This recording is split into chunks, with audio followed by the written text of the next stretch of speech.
यदि दूरं गता कृष्ण वनशोभे शणायतम् अहं पूर्वम् इति संस्पर्श्य रेमिरे। यदि दूरम गता कृष्णो, यदि कृष्ण दूर चले जाते, किसके लिए दूर चले जाते? वन शोभे शणायतम, वन की शोभा देखते हुए। तब क्या होता? अहम पूर्वम। जो उनके ग्वाल बाल मित्र हैं वो क्या बोलते थे? अहम पूर्वम, कि मैं I will be the first to touch Krishna. संस्पर्श्य रेमिरे, और इस प्रकार से वो रमते थे, इस प्रकार से वो आनंद उठाते थे। कभी कभी कृष्ण जंगल की शोभा देखने के लिए दूर तक निकल जाते, तो सारे बालक उनके साथ जाने के लिए ये कहते हुए दौड़ते, दौड़कर कृष्ण को छूने वाला मैं पहला हूंगा, मैं कृष्ण को सबसे पहले छूंगा। इस तरह मैं कृष्ण को बारंबार छू छू कर जीवन का आनंद लेते। श्लोक संख्या 7। हम इसमें श्लोक संख्या 11 तक आएंगे, 11वां श्लोक दोहराएंगे। अभी श्लोक संख्या 7। केचिद् वेणून् वादयन्तो ध्वान्ता शृङ्गाणि केचन, केचिद् भृङ्गः प्रगायन्त कूजन्त कोकिलाः परे। केचित् यानी हर बालक अलग अलग क्रियाएं कर रहे थे। केचित् मतलब कुछ बालक क्या करते? वेणुन वादयंतो, वेणु बजाते। जैसे महाराज बता रहे थे, वेणु सिर्फ कृष्ण के पास नहीं है, वेणु बहुत सारे ग्वाल बालों के पास वेणु रहती है। तो कुछ ग्वाल बाल वहां पे क्या कर रहे थे? वेणु बजा रहे थे। और कुछ केचन, कुछ क्या करते? श्रृंगाणी केचना, जो भृंगर होता, बम्बल बी को हिंदी में क्या कहते हैं? नहीं, मधुमक्खी थोड़ा अलग होता है, भ्रमर। तो कुछ बच्चे क्या कर रहे? भ्रमर के जैसे आवाज निकालते थे। तो कुछ वेणु बजा रहे हैं, और कुछ कृष्ण के सखा जो वहां पे भ्रमर पुष्पों पर मंडराते रहते थे और कृष्ण के आसपास, उनकी एक स्पेसिफिक आवाज होती है, उस आवाज को गुंजमायन करते थे कुछ बार। ये न केचित भ्रंगणे प्रगायंत, सॉरी, इसका अर्थ है श्रृंगाणी केचना। ये होता है जो ग्वाल बाल मित्र जो गायों को चराते हैं, तो आपने देखा होगा कभी कभी कृष्ण बलराम को भी जब श्रृंगार करते हैं वो देते हैं। उसको बोलते हैं सींग का बिगुल, सींग की शेप में होता है और बिगुल, और उसको बजाया जाता है। तो कुछ लोग वेणु बजा रहे थे, और कुछ लोग वो सींग का बिगुल होता है उसको बजा रहे थे, और कुछ लोग क्या कर रहे थे? नेक्स्ट में किंचित भृंगणाय प्रगायन्तः, भृंगों के समान उसकी आवाज गुंजमान करते थे। और कुछ लोग क्या कर रहे थे? कूजंता कोकिलाय परे, कोकिल किसको कहते हैं? कोयल को। कूजंता मतलब कोयल की तरह आवाज निकाल रहे थे। आप में से किसी ने सुनी है कोयल की आवाज? आप में से कोई निकाल सकता है?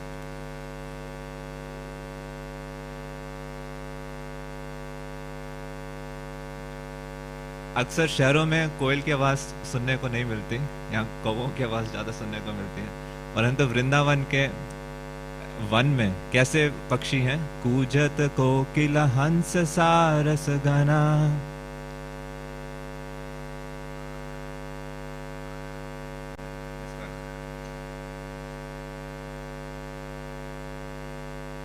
बहुत अमेजिंग है।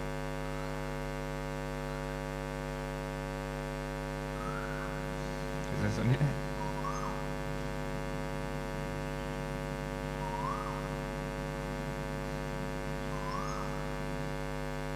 तो इस प्रकार से कोई कोयल की आवाज निकाल देते हैं। आप ऐसे को निकाल सकते हैं? कहीं मैंने देखा दीन बंधु प्रभु, आप कभी वहां जाएं वृंदा कुंड में, तो वहां पे जितने पक्षी हैं, दीन बंधु प्रभु एज इट इज उनकी आवाज इमिटेट कर लेते हैं। अगर आपका अनुभव हुआ, बहुत साल पहले हम यात्रा पे गए थे, तो कुछ ग्वाल बाल क्या करते थे? जो कोयल की आवाज होती है उनको इमिटेट करते थे। फिर आगे है विच्छाया भी प्रधावंतो गच्छन्ता साधु हंसकै। विच्छाया भी, छाया किसको बोलते हैं? छाया पड़ रही है, किसकी छाया? प्रधावंतो, धावत मतलब भागना, तो छाया के पीछे भागते थे। तो जो ऊपर पक्षी उड़ रहे होते थे उनकी छाया जमीन पे होती थी, और जैसे जैसे पक्षी उड़ते थे वो छाया आगे बढ़ती थी, तो कई सारे सखागण उस छाया को पकड़ने के लिए उसके पीछे पीछे भागते थे पक्षियों के साथ।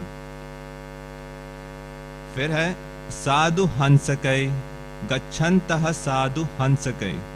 तो जैसे हंस है और साधु, साधु किसको बोलते हैं? अक्सर बोलते हैं ना साधु साधु, वेरी ब्यूटीफुल, वेरी वंडरफुल। तो साधु, तो जैसे कि एक हंस होता है, उसका पोस्चर और उसके मूवमेंट्स बहुत ही सुंदर होती हैं, तो उसकी नकल करते थे। फिर है बकाय रूप विशंतश्च। विशंत मतलब बैठना, किसके साथ जाके बैठ जाते थे? बका। तो जो बगुला होता था या जो वहां पे डक्स होती थी उनके साथ बिल्कुल चुपचाप जाके बैठ जाते थे। नृत्यंतश्च कलापि, और नृत्य करते थे किसके साथ? मोर के साथ। तो जैसे जैसे मोर मयूर नाचते थे तो कुछ सखागण उन मयूरों के साथ नृत्य करते थे। अगर आपने सामने दीवारों पे चित्र लगे हुए हैं बहुत सारे कृष्ण लीलाओं के, तो उसमें से एक चित्र है जिसमें कैसे ग्वाल बाल वनों में जाके कृष्ण, कभी कभार जैसे मोर की जो गर्दन है थोड़ी बड़ी होती है वो आगे करता था, तो कृष्ण भी अपनी गर्दन उसके तरह आगे करते थे उसी फॉर्म में। और जैसे जैसे वो नृत्य करते थे तो सखागण उनके साथ नृत्य करते थे। फिर है विकर्षंता कीश बालान आरोहंतश्च तैद्रुमान। विकर्षंता मतलब वो आकर्षित कर लेते थे, किसको? कीश बालान, जो बंदर के छोटे बच्चे होते हैं, तो वहां पे बंदरों के जो छोटे छोटे बच्चे होते हैं उनको वो आकर्षित कर लेते थे। और फिर क्या करते थे? आरोहंतश्च तैद्रुमान। आरोह किसको बोलते हैं? कभी संगीत में आपने देखा होगा आरोह अवरोह, नीचे से ऊपर सारे गामा पाधा नीसा, ऊपर जाता आरोह। तो आरोह मतलब चढ़ना, तो किस पर चढ़ जाते थे? द्रुमान, द्रुम यानी वृक्ष के ऊपर। तो छोटे बंदरों के छोटे बच्चों को आकर्षित करते हुए वृक्ष के ऊपर चढ़ जाते थे। और वृक्ष के ऊपर चढ़ने के बाद क्या करते थे? विकुर्वन्तश्च तै सांकम प्लवन्तश्च पलाशिषु। विकुर्वन्तश्च, तो जैसे जैसे बंदर अपना चेहरा अलग अलग रूप से बनाता है उसकी तरह वो नकल करना शुरू कर देते थे। कभी बंदर दांत दिखाता तो सारे बच्चे दांत दिखाने लग जाते हैं, कभी बंदर थोड़ा गुस्से में होता सारे बच्चे गुस्से में आ जाते थे। और फिर क्या करते थे? प्लवन्तश्च पलाशिषु, वहां के जो वृक्ष हैं बहुत ही विशाल, बहुत ही सुंदर, हरे भरे और स्मूथ हैं, तो एक टहनी से दूसरी टहनी पर छलांग मारते थे। और कहते विकर्षणता, ग्लाइड मतलब स्लाइड डाउन करते हुए भी जाते थे एक टहनी से दूसरी टहनी पर। आगे है सांकम भेकर विलंगंत सरित स्त्रव संपुलतः।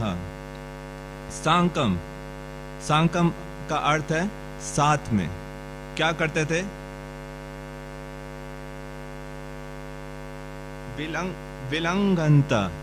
विलंघनता, लांघना किसको कहते हैं? जंप करना। किसके साथ जंप करते थे? भेकर, ये कहते हैं मेंढक को। तो एक मेंढक जैसे एक जगह से दूसरे स्थान पर जंप करता था, तो कुछ बालक उनके साथ उस मेंढक के साथ जंप करके दूसरे स्थान पर जाते थे। और जब ऐसा होता तो क्या होता था? सरिता स्त्रव संपुलतः, उस जल में वो भीग जाते थे। नदी का जो जल बह रहा होता था उसमें वो गीले हो जाते थे। विहसंता प्रतीक्षाया, विहसंता किसको कहते हैं? हाँ, हसंता। भक्ति रसामृत सिंधु में बताया गया 6 प्रकार की स्माइल्स होती हैं। अगर जो हंसना भी होता है वो 6 प्रकार का होता है। सबसे पहला होता है स्मिता। स्मिता मतलब कि जिसमें मुस्कुरा रहे हैं परंतु दांत नहीं दिख रहे, सिर्फ आईज से और होठों से मुस्कुरा रहे हैं। तो एक बार बताते हैं कि कृष्ण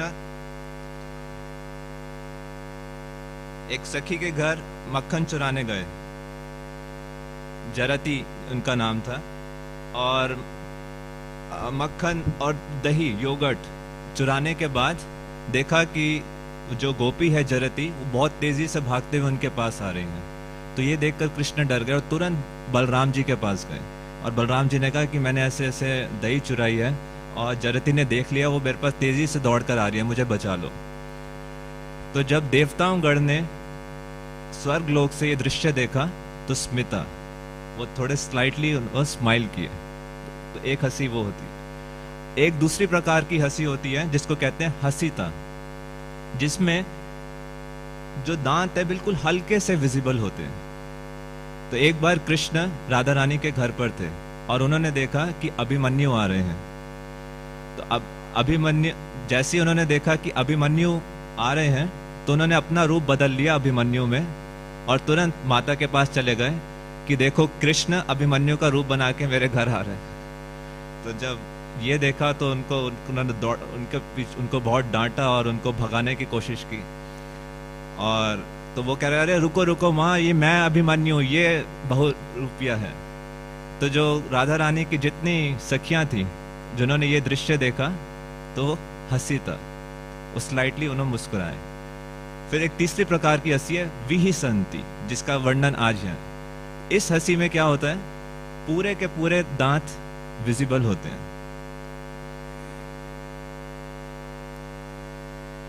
तो ऐसे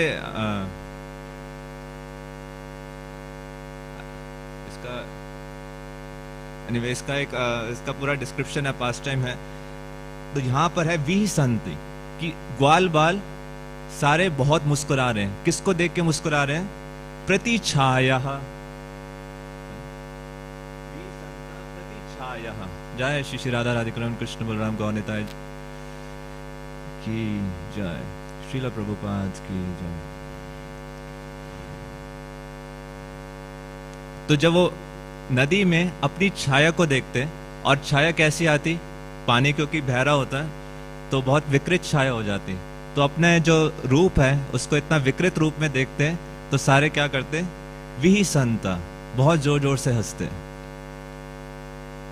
शपंतश्चा प्रतिस्वान, शपंतश्चा जैसे किसी को शाप देना, तो क्या करते, कहीं पे भी इको आती, गूंजने की आवाज आती, वहां पे कई सारे कुएं होते, कुएं के अंदर आवाज निकालते और उसी से उनकी आवाज गूंजमान होके वापस उन तक आती, तो उसको बहुत गालियां देते थे कुएं में, उनको लगता कोई और है, और वही व्यक्ति गूंज के वही गालियां वापस उनके पास आती, तो सारे बहुत जोर जोर से हंस पड़ते। उसके बाद है आज का श्लोक, इसको हम दोहराएंगे। इत्थम सताम्भ्रम सुखानुभूत्या दास्यं गतानां परदैवतेन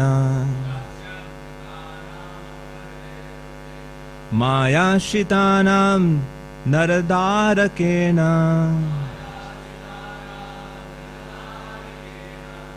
साङ्कं विजृकृत पुण्यपुञ्जाः इत्थं सताम्भ्रं सुखानुभूत्या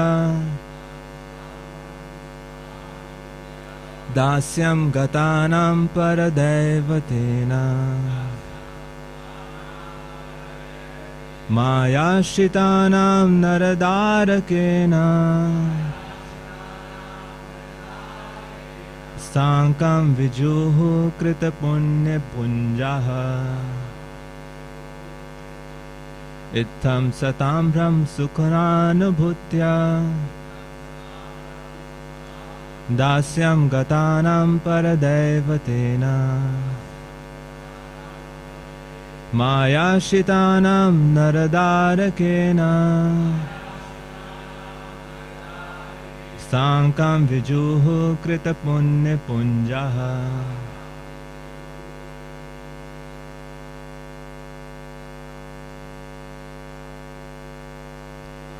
सताम्रं सुखानुभूत्या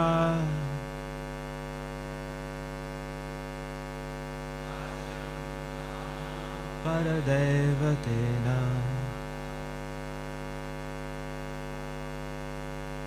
आश्रितानां नरदारकेन साकं विजोः कृतपुण्यपुञ्जः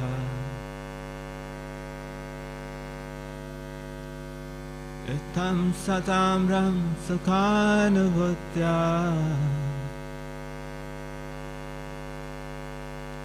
दास्यं गतानां परदैवतेन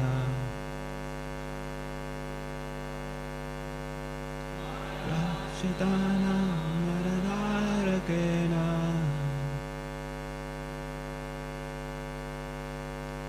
साकं विजोः कृत माताजी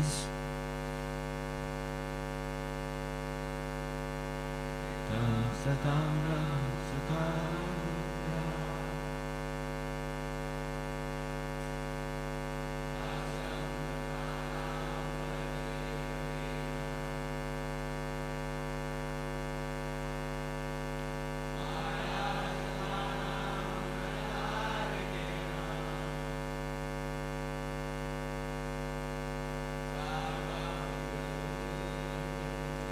धन्यवाद। शब्दार्थ अनुवाद एवं तात्पर्य कृष्ण कृपा मूर्ति श्री श्रीमद शिल एसी भक्तिवेदांत स्वामी शिल प्रभुपाद के द्वारा।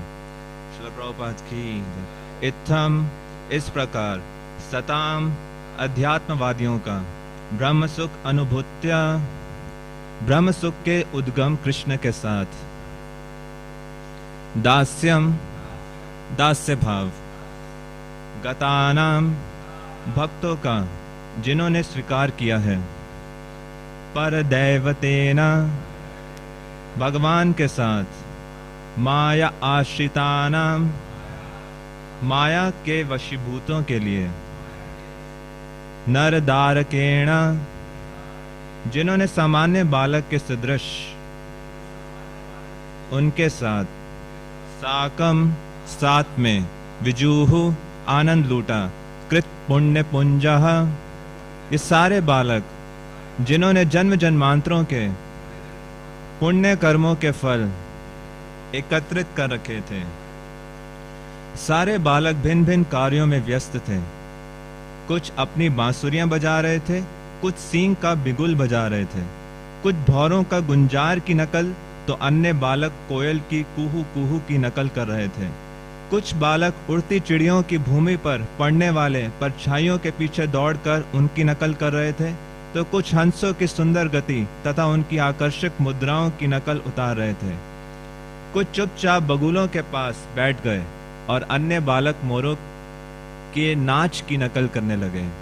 कुछ बालकों ने वृक्षों के बंदरों को आकृष्ट किया, कुछ इन बंदरों की नकल करते हुए पेड़ों पर कूदने लगे, कुछ बंदरों जैसा मुंह बनाने लगे और कुछ एक डाल से दूसरी डाल पर कूदने लगे।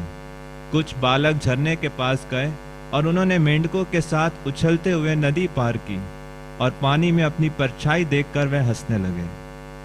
वे अपनी प्रतिध्वनि की आवाज की निंदा करते। इस तरह सारे बालक उन कृष्ण के साथ खेला करते जो ब्रह्म ज्योति में लीन होने के इच्छुक ज्ञानियों के लिए उसके उद्गम हैं और उन भक्तों के लिए भगवान है जिन्होंने नित्य दासता स्वीकार कर रखी है, किंतु सामान्य व्यक्तियों के लिए वे ही एक सामान्य बालक हैं। ग्वाल बालों ने अनेक जन्मों के पुण्य कर्मों का फल संचित कर रखा था, फलतः वे इस तरह भगवान के साथ रह रहे थे। भला उनके इस महाभाग्य का वर्णन कौन कर सकता है। श्लोक कौन कह रहे हैं? श्रील सुखदेव गोस्वामी। तात्पर्य, श्रील रूप गोस्वामी ने संस्तुति की है भक्ति रसामृत सिंधु तस्मात् केनापि उपायेन मना कृष्णे निवेशयेत। कृष्ण को कोई चाहे सामान्य बालक समझे, चाहे ब्रह्मतेज का उद्गम, चाहे परमात्मा का उत्स या भगवान माने, उसे चाहिए कि वे कृष्ण के चरण कमलों में अपनी ध्यान पूरी तरह से केंद्रित करें। यही भगवत गीता का भी उपदेश है। सर्वधर्मान् परित्यज्य मामेकं शरणं व्रज कृष्ण तक सीधे पहुंचने का सरलतम साधन श्रीमद् भागवत है। ईश्वरो सद्यो हृदय अवरुद्धित्रे कृतिभिः शुशुभिः तत्क्षणात्। यदि मनुष्य अपना थोड़ा भी ध्यान कृष्ण तथा उनके कार्यकलापों की ओर लगाए तो उसे जीवन की सर्वोच्च सिद्धि प्राप्त हो सकती है। कृष्ण भावनामृत आंदोलन का यही उद्देश्य है। लोकस्य जानतो विद्वांस चक्र सात्व संहिताम। सफलता का रहस्य सामान्य लोगों को ज्ञात नहीं, इसलिए इस जगत के दीन जनों के प्रति दया भाव से विशेष रूप से इस कलयुग में श्रील व्यासदेव ने हमें श्रीमद् भागवत प्रदान किया है। श्रीमद् भागवतम पुराणम अमलम यत् वैष्णवानाम प्रियम। वे वैष्णव जन जो कुछ बड़े चढ़े हैं या जो भगवान की महिमा तथा शक्ति से भली भांति परिचित हैं, उनके लिए श्रीमद् भागवत प्रिय वैदिक ग्रंथ है। अंततः हमें इस शरीर को बदलना होगा तथा देहांतर प्राप्ति ही। यदि हम भगवत गीता तथा श्रीमद् भागवत की परवाह नहीं करेंगे तो न जाने हमें अगला शरीर कैसा मिले। किंतु जो व्यक्ति इन दोनों ग्रंथों पर अटल रहता है उसे अगले जीवन में अवश्य ही कृष्ण की संगति प्राप्त होगी। त्यक्त्वा देहं पुनर्जन्म नैति मामेति सो अर्जुन। अतः सारे विश्व में श्रीमद् भागवत का वितरण धर्मज्ञों, दार्शनिकों, अध्यात्मवादियों तथा योगियों, यहाँ तक कि आम जनता के लिए एक महान कल्याण कार्य है। योगी नाम अपि सर्वेशाम जन्म लाभा परम पुंसामन्ते नारायण। जन्म लाभा परः पुंसाम अन्ते नारायण स्मृति। यदि हम अपने जीवन के अंतिम क्षण में कृष्ण या नारायण का येन केन प्रकारेण स्मरण कर सकें तो हमारा जीवन सफल हो जाएगा। तो बहुत ही शक्तिशाली तात्पर्य श्रील प्रभुपाद जी का, बहुत ही महत्वपूर्ण इसमें पॉइंट्स जो श्रील प्रभुपाद ने बताए।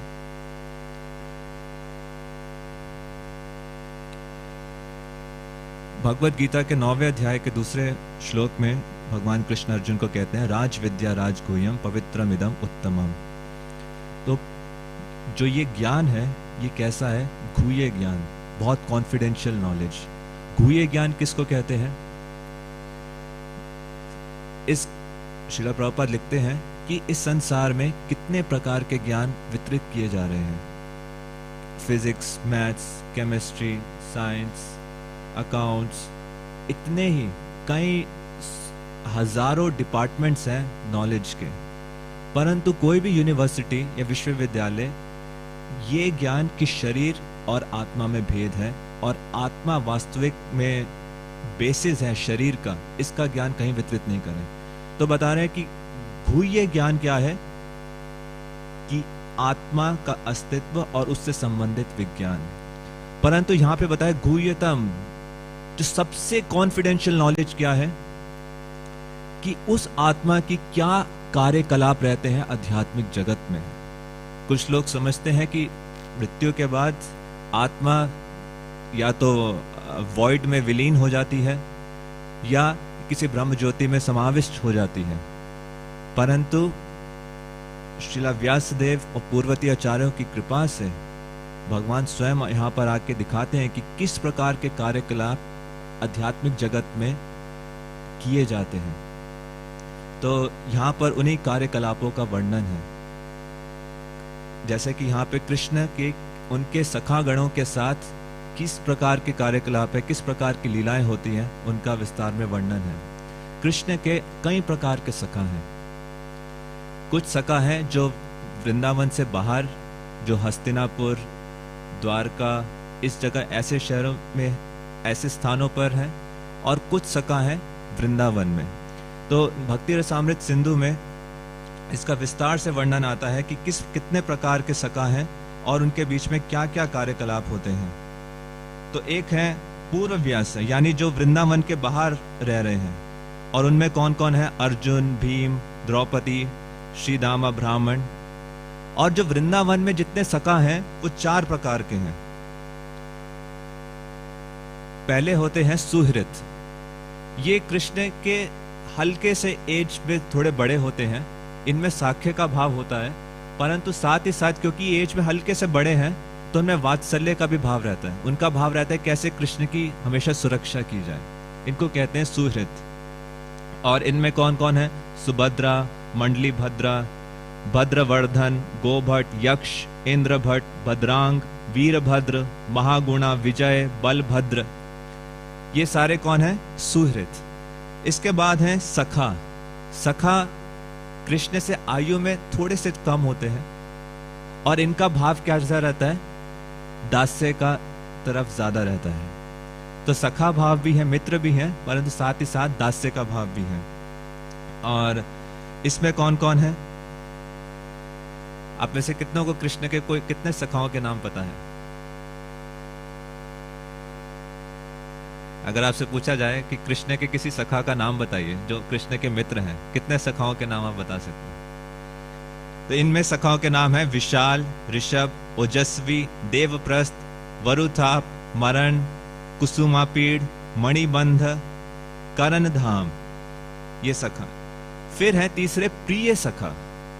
प्रिय सखा बिल्कुल कृष्ण के सेम एज के हैं और उनका पूर्णतः भाव रहता है कृष्ण के साथ मित्रता का। ना इसमें दास्यता वाला टिंज है, वो वाला मूड नहीं है, ना इसमें वात्सल्य वाला टिंज। पूर्णतः कैसे कृष्ण के साथ मित्रता है। और श्रील रूप गोस्वामी बताते हैं कि सभी प्रकार के रसों में जो साख्य रस है ये बहुत यूनिक और स्पेशल है, एक साख्य और माधुर्य। क्यों? क्योंकि इसमें कृष्ण की और भक्तों की बिल्कुल एग्जैक्टली सेम फीलिंग्स होती हैं एक दूसरे के प्रति। इसलिए इसकी एक स्वीट, एक अलग ही प्रकार की स्वीटनेस है जो और किसी रस में नहीं पाई जाती। तो जो प्रिय सखा है ये बहुत कॉन्फिडेंशियल, ये व्रत सखाओं की बात कर रहे हैं। इसमें कौन कौन है? श्रीदाम, सुदाम, दाम, वसुदाम, किंकिन, स्तोक कृष्ण, अंशु, भद्रसेना, विलासी, पुंडरीक, विटांका, कलाविंका। और फिर जो चौथे कैटेगरी है वो है प्रिय नर्म सखा, जो सबसे कॉन्फिडेंशियल एसोसिएट्स। राधा रानी और उनकी सखियों से जितने मैसेजेस आते हैं जो उनको समझ सकते हैं और जो कृष्ण के कान में पहुंचाते हैं, वो ये वाले प्रिय नर्म सखा हैं। और इनमें कौन कौन है? सुबल, अर्जुन, गंधर्व, वसंत और उज्जवल। और इन सब में से भी जो सबसे मुख्य हैं वो है सुबल और उज्जवल। जब कृष्ण सुबल से बातचीत करते हैं तो कोई समझ नहीं पाता कि आपस में क्या बात कर रहे हैं। और यहां तक कि जो कृष्ण की बहुत प्रियतम सखियां भी हैं वो भी समझ नहीं पाती कि कृष्ण और सुबल आपस में क्या बातचीत कर रहे हैं। और इन सभी सखाओं का भक्ति रसामृत सिंधु में जो ये 4 कैटेगरीज हैं और इनके हर कैटेगरी के कौन फॉरमोस्ट सखा हैं, उनका डिटेल में वो कैसे दिखते हैं, कैसे उनकी वेशभूषा है, क्या उनकी सेवा है, कैसे प्रकार के कार्यकलाप हैं, ये भक्ति रसामृत सिंधु में श्रील रूप गोस्वामी विवरण करते हैं। श्री चैतन्य चरितामृत में महाप्रभु सनातन गोस्वामी को भगवान के ऐश्वर्यों का वर्णन करते हैं कि परम सत्य का क्या, उनका क्या ऐश्वर्य है।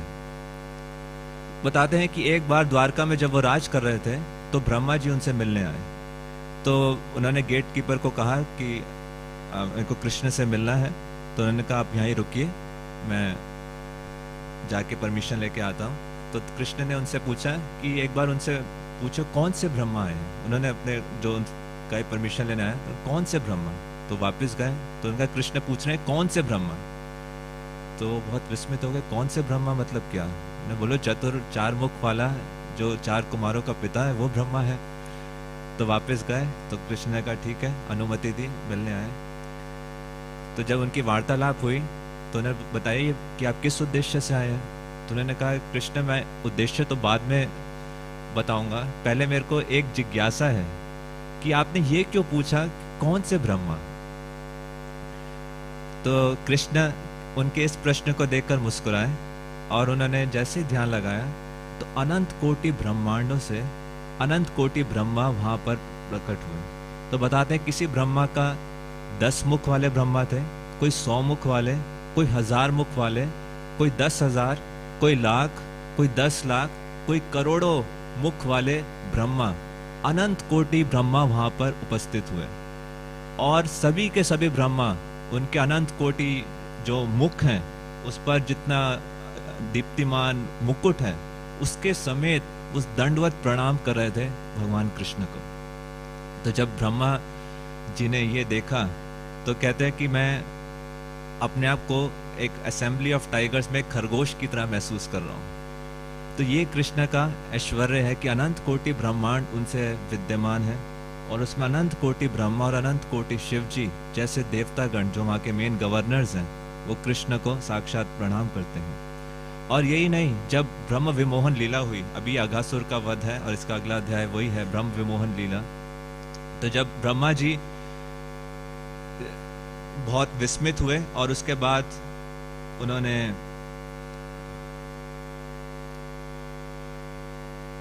जब सारे ग्वाल बालों में कृष्ण अपने आप को विस्तार करते हैं और विस्तार करने के बाद जब ब्रह्मा जी विमोहित हो जाते हैं और सारे वो अनंत कोटि जो विस्तार है नारायण रूप में ब्रह्मा जी के समक्ष उपस्थित होते हैं। तो उसमें वो बताते हैं, ये चैतन्य चरितामृत में श्री चैतन्य महाप्रभु ही इसका वर्णन कर रहे हैं श्रील सनातन गोस्वामी को। तो बहुत ही रुचिकर ये वर्णन।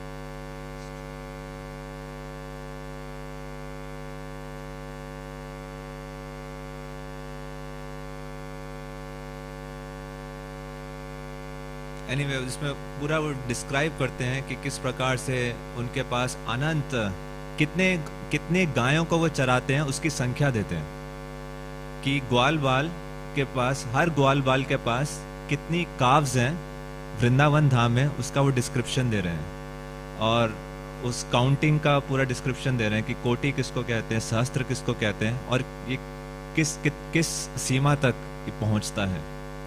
तो वो भगवान का, ऐसे ऐश्वर्यवान भगवान वृंदावन धाम में इस प्रकार की लीलाएं संपन्न कर रहे हैं।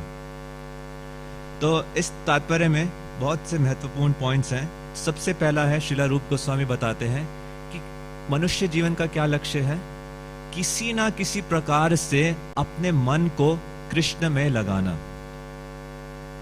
तो बताते हैं कि कुछ लोग समझते हैं कि कृष्ण सामान्य बालक हैं, फिर भी उनके कार्यकलाप बहुत आकर्षक लगते हैं, तो इसलिए हालांकि वो कृष्ण को सामान्य समझते हैं परंतु फिर भी इतने आकर्षक कार्यकलापों से अपने मन को कृष्ण में लगाते हैं। फिर चाहे ब्रह्म तेज का उद्गम, चाहे परमात्मा का, तो कुछ लोग उनको परमात्मा का उद्गम मानते हैं, कुछ लोग उनको ब्रह्म ज्योति मानते हैं। तो श्रील रूप गोस्वामी बता रहे हैं कि किसी ना किसी प्रकार से अगर कृष्ण के बारे में पूर्ण ज्ञान नहीं भी है, फिर भी किसी ना किसी प्रकार से जो भी आपको आकर्षक उनका फीचर लगे, अपने मन को कृष्ण में केंद्रित रखना। दूसरा वो बताते हैं कि इसी तात्पर्य में Shrimad Bhagavatam is the easiest way of approaching Krishna. अगर किसी को अपने मन को कृष्ण में लगाना है तो उसका सबसे सरलतम उपाय क्या है? श्रीमद् भागवतम की शरण ग्रहण करना। तो अगर ये पूछा जाए कि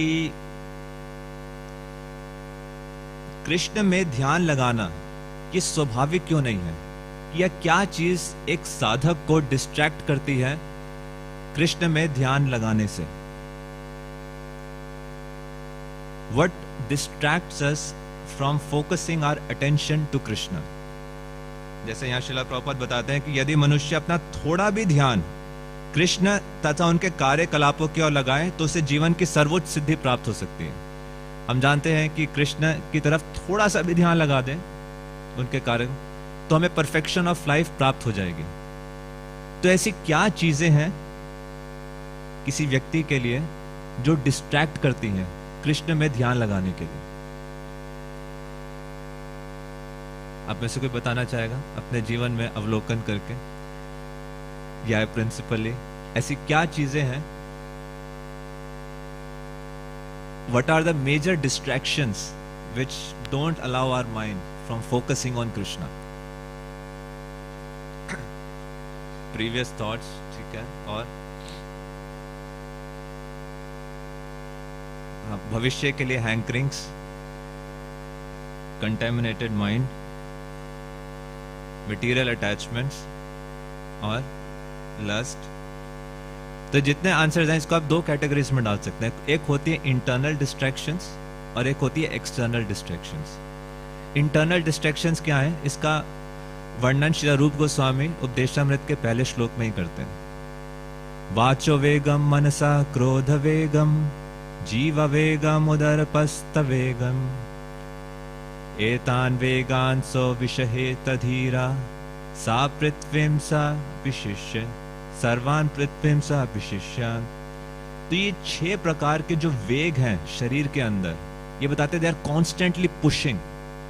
और उसमें भी सबसे पहला वेग श्री रूप गोस्वामी ने 11 श्लोक दिए हैं अमृत तत्व को प्राप्त करने के लिए, और उसकी शुरुआत ही ग्रंथ की क्या की है, वाचो वेग.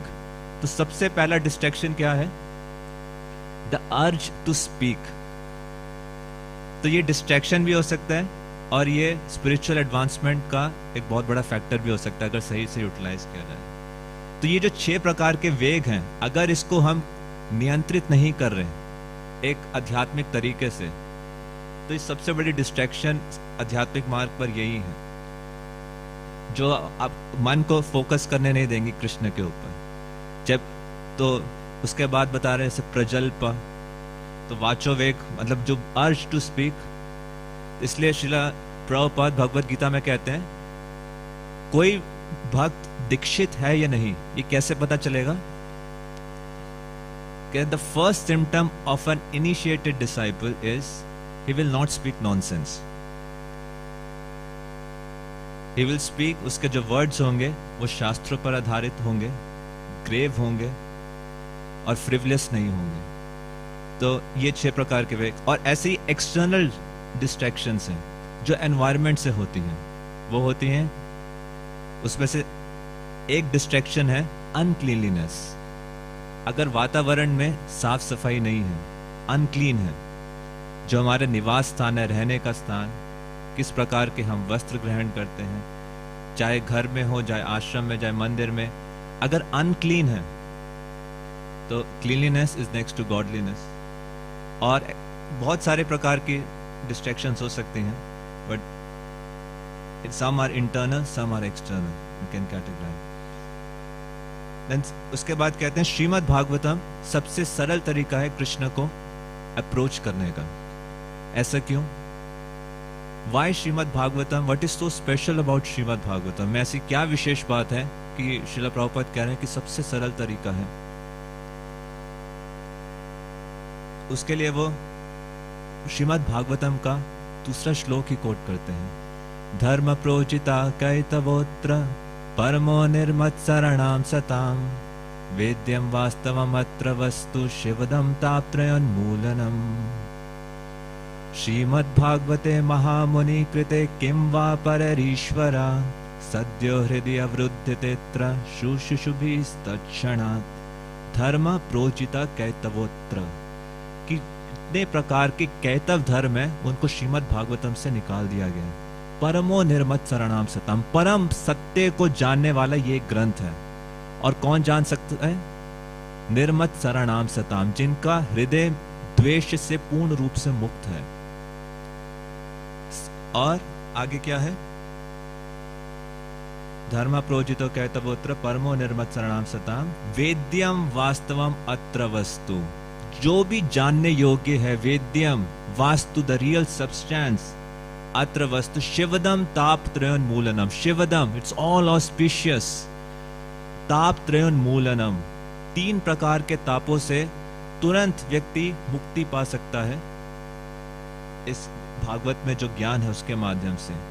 श्रीमद् भागवते महामुनि कृते, जो महामुनि है श्रीला व्यासदेव, उन्होंने श्रीमद् भागवतम का संकलन किया है। किम वा परेरीश्वर, अगर ये भागवतम है तो किसी और प्रकार के अन्य ग्रंथ की आवश्यकता ही क्या है। तो ये श्रीला व्यासदेव ने करुणावश इस भागवतम का संकलन किया है।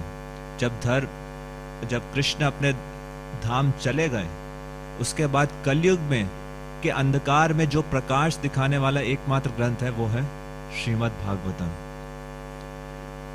तीसरा पॉइंट जो श्रीला प्रभुपाद इस परपट में लिखते हैं कि अगर व्यक्ति थोड़ा सा भी ध्यान अपना केंद्रित कर ले कृष्ण और उनके कार्यकलापों में, तो वो अपने जीवन की सर्वोच्च सिद्धि को प्राप्त कर सकता है। तो ये एक इंडिविजुअल साधक का लाइन ऑफ थॉट या प्लान ऑफ एक्शन होना चाहिए कि किस प्रकार से मैं अपना ध्यान कृष्ण पर केंद्रित रख सकता हूँ।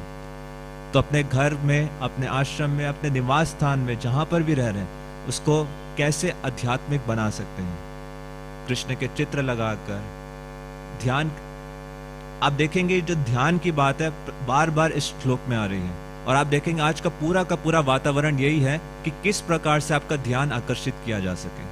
जो पूरी की पूरी एडवर्टाइजमेंट इंडस्ट्री है, जो पूरे के पूरे कैंपेन्स चलते हैं, वो सिर्फ व्यक्ति के ध्यान को आकर्षित करने के लिए होते हैं। तो क्या ये संभव है कि आप नियंत्रित कर सकें कि आपका ध्यान कहां पर जाएगा? ये प्रश्न है। Is it possible to control where I will put my attention? आपको क्या लगता है? क्या ये हमारे पास स्वतंत्रता है कि क्या ये मैं चुनाव कर सकता हूं कि मेरे को अपना ध्यान कहां पर लगाना है? इस चॉइस के बारे में ये चुनाव कर सकता हूं क्या? पॉसिबल है? नहीं है। राजेश सर को कह रहे नहीं है पॉसिबल। कोई कह सकता, कोई कोई कह रहा है किसी के लिए पॉसिबल है।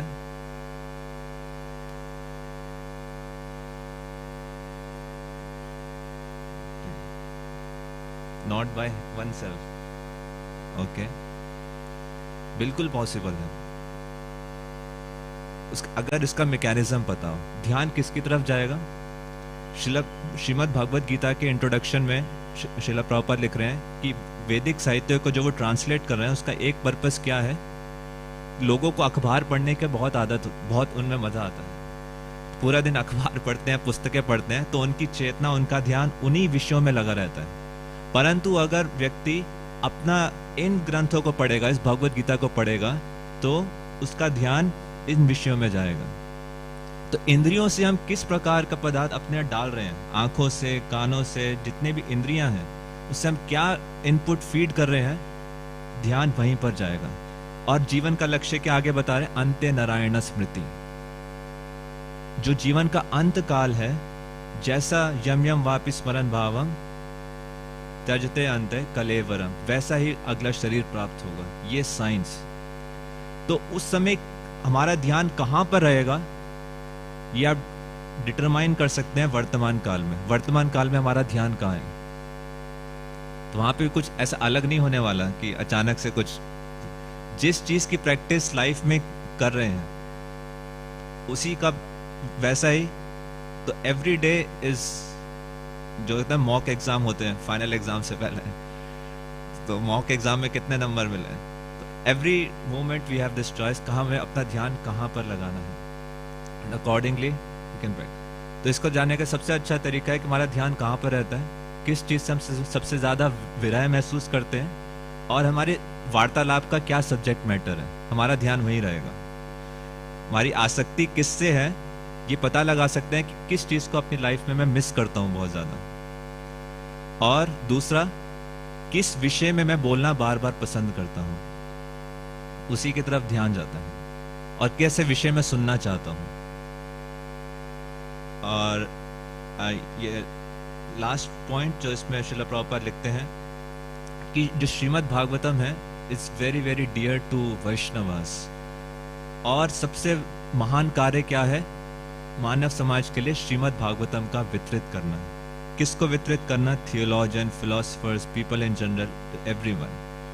क्योंकि इन ग्रंथों में ऐसा ज्ञान उपलब्ध है जो आत्मा का, जो अध्यात्म। आप सोचिए, किसी भी रिलीजन में चले जाइए, आप बताइए डिस्क्राइब गॉड, भगवान कैसे दिखते हैं, वो क्या करते हैं, तो एट मोस्ट क्या कंसेप्शन होगा कि एक जजमेंट देते हैं या एक फादर की तरह है जो हमारी नीड्स पूरी करते हैं। बट भागवतम में जो एब्सोल्यूट ट्रुथ, जो भगवान है, उनका जो वास्तविक स्वरूप है, वेणुम क्वणंतम अरविंद दलायताक्षम बरहावतन समसिताम बुधसुंदर, कैसे दिखते हैं, क्या क्या कार्यकलाप करते हैं, वो इन श्लोकों में, विशेषकर दशम स्कंद पे इसका वर्णन है। तो अगर कोई इन दो पुस्तकों को अपने जीवन में बांध ले, इनको पढ़े, भगवत गीता और भागवतम, श्रील प्रभुपाद लिख रहे हैं, one is sure to attain association of Krishna. ये सुनिश्चित है कि उसको कृष्ण का सानिध्य प्राप्त होगा। तो मैं यहीं पर विराम देना चाहूंगा, समय हो गया। आप सबका बहुत बहुत धन्यवाद। ग्रंथराज श्रीमद् भागवतम की। किसी का कोई प्रश्न या टिप्पणी है, अन्यथा जो जाना चाहे जा सकते हैं। If anyone has any question, comments, corrections, anything. Thank you. Srila Prabhupada की जय। निताय गौर प्रेमानंदे। अगर आप इस लेक्चर से पूरी चीज भूल जाएं तो आप कोयल की आवाज याद रख सकते हैं कि कैसे ग्वाल बाल कोयलों की आवाज को इमिटेट करते थे कृष्ण के संग में। हरे कृष्ण।